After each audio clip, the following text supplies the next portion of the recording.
Menko Polhukam Mahfud MD mengaku mendapatkan tawaran dari Presiden Partai Keadilan Sejahtera Ahmad Saiku untuk menjadi bakal calon wakil presiden bagi Anies Baswedan. Mahfud MD pun terang-terangan menolak tawaran itu karena khawatir koalisi perubahan untuk persatuan pecah di tengah jalan.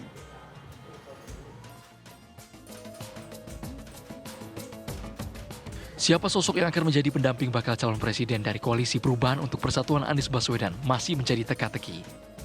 Partai Nasdem, Demokrat, dan Partai Keadilan Sejahtera (PKS) pun hingga kini belum memberikan bocoran nama pasangan Anies ke publik. Di tengah hiruk-pikuk pengerucutan nama bacawa pres Anies, muncul pernyataan dari Menteri Koordinator Bidang Politik, Hukum, dan Keamanan Mahfud MD yang mengungkap jika dirinya mendapatkan tawaran dari Presiden PKS Ahmad Saiku. Kala itu, Saiku menyebut nama Mahfud MD masuk radar bacawa pres Anies Baswedan yang potensial. Namun Mahfud MD secara belak-belakan menolak tawaran itu karena khawatir koalisi perubahan untuk persatuan pecah di tengah jalan. Mahfud juga meminta kepada Denny Indrayana dan Ahmad Saiku untuk menjaga agar Anies dapat tiket sebagai Capres 2024. Sebab kalau tidak dapat tiket, maka pemerintah akan dituduh mencegal langkah mantan Gubernur DKI Jakarta itu. Indrayana mengaku bahwa Bapak minta dirinya untuk membantu Anies jadi capres, bagaimana Pak? Bukan hanya Denny yang saya minta, Ketua PKS, Ketua Umum PKS juga saya minta tolong Anies dijaga agar tetap mendapat tiket. Nanti yang dituduh kalau tidak dapat tiket pemerintah. Karena nuduhnya pemerintah terus mengganjal Anies. Saya pesan ke Denny, tolong itu dijaga. Jangan sampai dari internalnya nanti yang gagal kan gitu. Kalau pemerintah tidak akan ikut-ikut. Saya sampaikan juga itu kepada Ketua Umum PKS, Pak Saiku ketika datang ke rumah saya menjajaki bagaimana kalau Bapak menjadi cawapresnya Anies. Saya bilang jangan saya nanti malah pecah. Anies kalau nanti koalisinya tidak setuju malah Aniesnya nanti tidak dapat tiket. Kalau partainya satu keluar sama pesan saya kepada Denny. Nah, saya akan jaga pemilunya. Saya bilang agar pemilu terselenggara. Itu aja. Apa yang menjadi dasar pertimbangan PKS menyodorkan nama Mahfud MD jadi pasangan Anies Baswedan pada kontestasi Pilpres 2024? Mengapa sederet nama yang beredar dalam parpol koalisi tak dimajukan dan malah menggait orang luar? Tim TV One mengabarkan.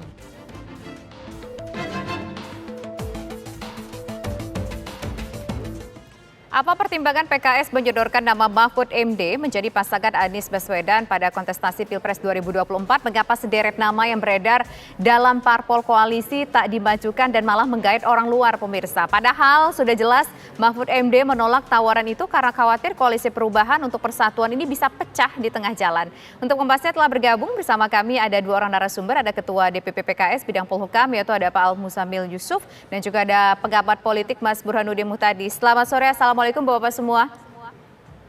Waalaikumsalam warahmatullahi wabarakatuh. Pertama saya ingin ke PKS terlebih dahulu. Pak Muzamil, apa alasannya menyodorkan nama Mahfud MD? Apakah dirasa tidak ada nama dari PKS sendiri yang pantas untuk mendampingi Anies Baswedan? Ya itu malam 25 Ramadan setelah tarawih, Ketua Presiden PKS, saya ikut menemani dan dua orang lainnya.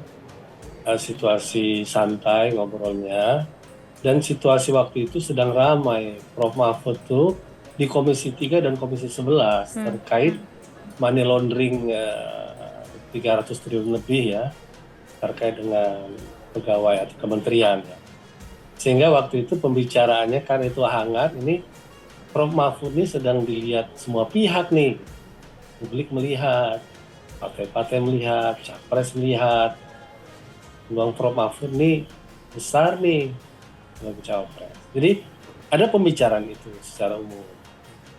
Nah, pembicaraan itu memang ada yang nyeletuk, tapi bukan dari Presiden PKS dan bukan dari saya. Oleh seorang tim kita. Iya nih Pak Prof Mahfud.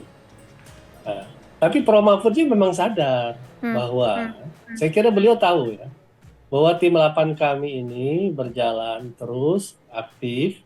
Saya yakin beliau Menko Polhukam tahu bahwa kami ini sangat intens sehingga beliau mengatakan ya yang penting ini maju cawapresnya siapa yang tidak memecah belah 3 koalisi gitu. Jadi itu pembicaraan santai ya. lebih merupakan penghargaan pada Prof. Mahfud pada akhir-akhir awal Ramadan kemarin. Gitu. Tapi ini kan Sesungguhnya kayaknya PDKT pembicaraan ya kan pentingnya- Pak Muzamil, walaupun santai tapi nggak mungkin santai nggak ada tujuan ya coba-coba PDKT siapa tahu Prof Mahfud mau nih begitu. Nggak, kita kan memang kunjungan tokoh itu jadi kebijakan presiden partai dan sekjen partai ya. Tentu itu bagian dari penghargaan kami kepada beliau. Pembicaraan intinya bukan itu. Yang disebut Prof Mahfud berikutnya itu. Bahwa kami menyampaikan, Prof, sebagai Menko Polhukam, kami ingin bagaimana publik dan partai-partai ini bisa leluasa mencalonkan calon terbaiknya, merupakan amanat konstitusi, hak partai politik atau gabungan partai politik untuk mencalonkan calon presidennya, tanpa ada gangguan dari siapapun. Nah, Prof Mahfud menjamin, saya sebagai Menko Polhukam akan menjamin itu tugas. Prof Mahfud dalam statement yang kita dengar di luar mengatakan bahwa pernah diminta oleh PKS untuk menjadi calon wakil presiden bagi Anies Baswedan. Tapi saya tolak dengan alasan saya nggak mau merusak demokrasi yang ada. Dan saya berpesan supaya ya tokoh-tokoh yang lain saja lah. Ada nama Denny Indrayana dan juga nama lainnya lah yang pantas supaya nggak ada yang menjengkel Anies Baswedan. Itu apa sebenarnya ingin disampaikan dengan itu semua? Nggak mungkin dong itu pembicaraan omong kosong. Tapi karena ini sudah beredar luas, Pak Muzamil. Ya itu yang saya jawab sama Mbak. Kalau Mbak tidak puas dengan sampaian saya, ya terserah. Itu dialog kami dengan santai dengan beliau. Penghargaan, saya punya pertemanan jauh dari 2004 sama-sama di DPR. Nah yang ngomong ini teman beliau di Jogja ikut beliau. Beliau tuh sangat antusias itu. Nah itu dan kami bicara, Prof Mahfud ini laku nih di capres apa nengok beliau nih gitu. Setelah itu adalah yang kami tekankan, justru yang kami minta sangat kami butuhkan. Nah ini, bahwa jaminan bahwa seluruh partai bisa mencalonkan tanpa gangguan siapapun. Nggak kami sebut siapapunnya nih. Baik. Lalu kami bicara lagi pemilu terbuka dan tertutup. Dan kami punya konsep yang beliau nerima tuh. Oh menarik tuh usulan PKS. Jadi kami juga membawa isu-isu yang memang akan kami sampaikan ke beliau. Beliau sendiri nggak tahu nih terbuka tertutup seperti apa. Kami katakan, Prof, biar jalan tengah tetap terbuka, tetapi coblosan terhadap partai dihitung sebagai pihak penerima kursi karena peserta pemilu itu partai politik. Pak Muzamil, jadi kalau coblosan terhadap partai terbesar, serahkan ke pimpinan partai politik. Sesuai itu dengan pembicaraan judul kami. Ya, sesuai dengan judul kita sore hari ini. Nih, terkait cawapres. Ya oke, silakan. Bahwa kami sampaikan kepada Prof, kami ini senang loh kalau Prof jadi cawapres dari salah satu kandidat yang akan menjadi kompetitor kami.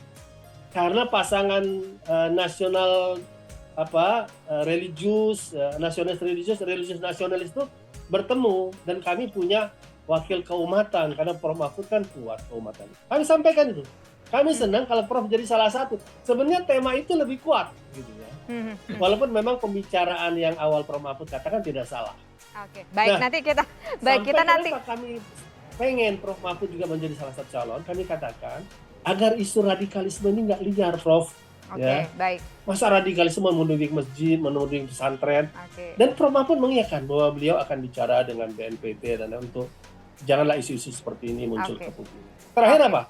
Sama-sama kita jaga pemilu berjurdil dan damai, ya. Itu dan kita kontak-kontak deh.